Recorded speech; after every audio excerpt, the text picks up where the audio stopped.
Hello everyone, welcome once again to our digital platform Aksharam Pathshala. So in this function series, today we are going to talk about very useful title expressing correlation. તો આજે આપણે function સિરીઝની અંદર ચર્ચા કરવી છે correlation. Correlation એટલે થાય છે સહસંબંધ. So let's begin with some basic detail. કોરિલેશનની અંદર કઈ રીતે વાક્ય બને છે, કયા કયા ફંક્શન્સનો ઉપયોગ અહીંયા કરવામાં આવે છે. તો અહીંયા ખાસ ઉપયોગ થાય છે બોથ એન્ડ, જેનું ગુજરાતી થશે બંને. બોથ એન્ડ બંને. તો ધ્યાન એ રાખવાનું છે કે જ્યારે આપણે વાક્ય બોથ એન્ડથી બનાવતા હોય તો વાક્યમાં આવેલું જાતિવાચક નામ અને વાક્યમાં જે આપણે ટુ બીના રૂપનો ઉપયોગ કરશું તે કમ્પલસરી બહુવચનમાં જ હોય છે. So we are going to write name and to be form in plural forms. ત્યારબાદ એ જ રીતે આપણે અહીંયા બીજા ફંક્શન નોટ ઓનલી બટ ઓલ્સોનો ઉપયોગ કરીને જે કન્જક્શન છે તેના વડે પણ વાક્ય બનશે. તેનું ગુજરાતી થશે એક નહીં બીજું પણ. એક વિકલ્પ નહીં બીજો વિકલ્પ પણ. તો જ્યારે વાક્ય નોટ ઓનલી બટ ઓલ્સોથી બનાવીએ, આ કન્જક્શનનો ઉપયોગ કરીને જ્યારે આપણે વાક્ય બનાવશું તો ત્યારે ધ્યાન એ રાખશું કે અહીંયા જાતિવાચક નામ ઉપરાંત જે ટુ બીનું રૂપ રહેશે તે એક વચનમાં રહેશે. બોથ એન્ડથી જ્યારે આપણે વાક્ય બનાવીએ ત્યારે જાતિવાચક નામ અને ટુ બીનું રૂપ બહુવચનમાં રહેશે. એવી જ રીતે નોટ ઓનલી બટ ઓલ્સોથી જ્યારે આપણે વાક્ય બનાવશું ત્યારે આવેલું જાતિવાચક નામ આપણે એક વચનમાં લખશું. So this is really very important thing and we have to remember. Now let's begin sentence practice. So here we are going to make the same sentence using both the method both and not only but also. અહીંયા આપણે એક વાક્યને બંને method વડે સમજીએ and let us try to understand the difference. So આપણે બંને method જોશું, both and ઉપરાંત not only but also, અને બંનેની અંદર શું ફરક રહે છે એ પણ શીખીએ. So the sentence number 1, there are two subjects. સૌપ્રથમ તો આપણને જે સ્ટેટમેન્ટ આપ્યું છે તે આપણે લખી લઈએ. There are two subjects. બે વિષયો છે. હવે અહીંયા આપણને જે મેથડ આપી છે તે આપી છે બોથ મેથ્સ. એક નામ બોથ પછી લખાય છે. એવી જ રીતે બોથ સાથે જે કન્જક્શન આવે છે તે આવે છે એન્ડ. એક વિષયનું નામ બોથ પછી આવશે અને એવી જ રીતે એક વિષયનું નામ એન્ડ પછી આવશે. તો ચલો આપણે લખી લઈએ બોથ મેથ્સ એન્ડ સાયન્સ. બે વિષયો છે બંને, ગણિત અને વિજ્ઞાન બંને આર, તેના વિશે કોઈ પણ વિશેષણ લખી લઈએ easy subjects.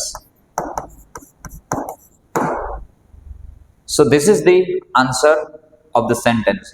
There are two subjects. બે વિષયો છે બંને, both maths and science બંને વિષયો, ગણિત અને વિજ્ઞાન બંને વિષયો આર ઇઝી સબ્જેક્ટ, બંને વિષયો સહેલા છે. તો ગ્રામર શું અહીંયા લાગુ પડે છે? તો આપણે અહીંયા જે આર લખ્યું છે ટુ બીનું રૂપ એ બહુવચનમાં છે. ઉપરાંત જુઓ તમે જાતિવાચક જે આપણે નામ લખ્યું છે સબ્જેક્ટ્સ તે પણ બહુવચનમાં છે. Let's make the same sentence using not only but also method. આ જ વાક્યને આપણે નોટ ઓનલી બટ ઓલ્સો થી બનાવીએ. જોઈએ આપણે કેવી રીતે બને છે. There are two subjects. બે વિષયો છે. નોટ ઓનલી, એક વિષયનું નામ આપણે નોટ ઓનલી સાથે લખીએ. Not only maths, not only maths but also science. Not only maths but also science. માત્ર ગણિત જ નહીં વિજ્ઞાન પણ. તો તેના સંબંધિત આપણે અહીંયા વાક્ય આ રીતે લખશું. is an easy subject. So what is the rule here? નિયમ અહીંયા શું લાગુ પડે છે? નિયમ મુજબ ટુ બીનું રૂપ આપણે અહીંયા જોઈ શકો છો ઇઝ એકવચનમાં લખ્યું છે.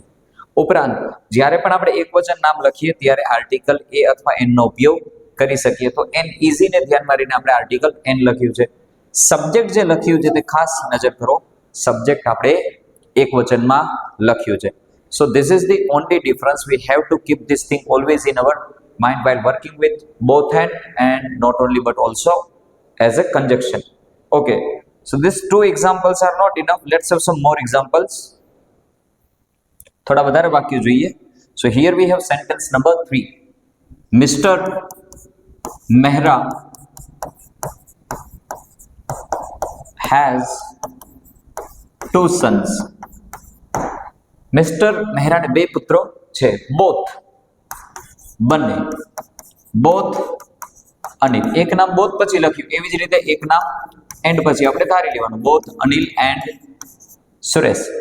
મિસ્ટર મહેરાને બે બાળકો છે, બંને અનિલ અને સુરેશ બંને, તેના સંબંધિત આપણે સ્ટેટમેન્ટ બનાવીએ. આર ક્લેવર બોયઝ. બંને છોકરા અનિલ અને સુરેશ બંને છોકરા હોશિયાર છે. તો અહીંયા આપણે જે લખ્યું ટુ બી નું રૂપ તે જોઈ શકીએ છીએ આર છે. ઉપરાંત જે જાતિવાચક નામ લખ્યું તે પણ બહુવચનમાં છે, બોયઝ. ત્યારબાદ આગળ એ જ સેન્ટેન્સને આપણે બનાવી નોટ ઓનલી બટ ઓલ્સો થી. Mister Mehra has two sons. Mister મહેરાને બે પુત્રો છે. એ જ વાક્ય નોટ ઓનલી થી બનાવીએ. નોટ ઓનલી અનિલ, માત્ર અનિલ જ નહીં, બટ ઓલ્સો સૂરજ, સૂરજ પણ, બટ ઓલ્સો સૂરજ. અહીંયા આપણે ટુ બી નું રૂપ ઇઝ લખશું. નિયમ છે એક વચનથી ચાલુ પડશે, ઇઝ. ત્યારબાદ આર્ટિકલનો ઉપયોગ કરશું, ક્લેવર બોય. તો જોઈ શકીએ છીએ સ્પષ્ટપણે આપણે ટુ બી નું રૂપ એક વચન ઇઝ લખ્યું.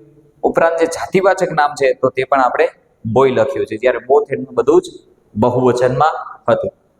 So we still have two more sentences to understand the topic really very clearly. So here we have last two sentences.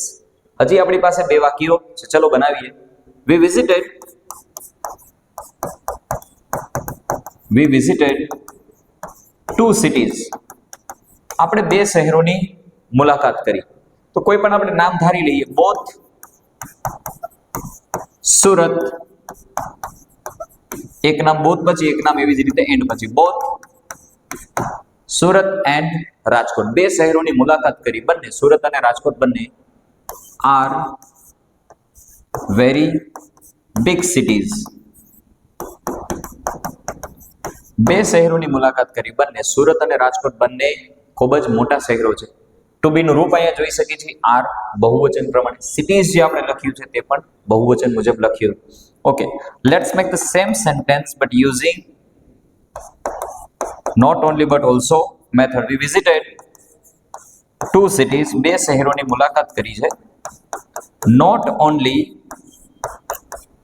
અહીંયા આપણને નેમ ઓફ સિટી અમદાવાદ આપેલું છે. Not only Ahmedabad but also, કે માત્ર અમદાવાદ જ નહીં પણ not only Ahmedabad but also Surat is a very big city. તો અહીં આપણે જોઈ શકીએ છીએ not only Ahmedabad but also Surat is a very big city. માત્ર અમદાવાદ જ નહીં, સુરત પણ એક મોટું શહેર છે. તો ફરી એક વખત અહીં આપણે જોઈ શકીએ છીએ ઇઝ આર્ટિકલનો ઉપયોગ કર્યો છે અને સિટી જે આપણે જાતિવાચક નામ લખ્યું છે તે એક વચનના ફોર્મેટમાં લખ્યું છે.